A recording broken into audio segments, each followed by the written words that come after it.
Hazrat Sa'd bin Waqas radiyallahu anhu says, on the occasion of the farewell pilgrimage, the Prophet ﷺ visited me in the disease which had neared me to death. I submitted, O Allah's Apostle ﷺ, you are witnessing how the disease has worsened my condition, whereas I am a man of means and I have got no hire saves girl. So should I will away 2/3 of my property? He ﷺ said, no. I submitted, a half.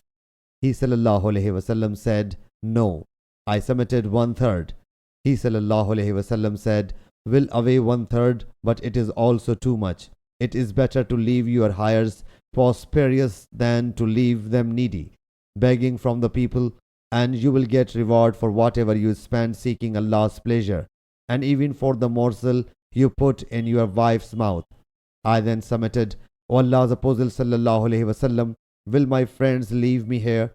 He ﷺ then said, you will not be left here, but you will perform such deeds seeking Allah's pleasure as will elevate and upgrade you, and perhaps you will remain alive even after many people, benefiting a lot and harming some.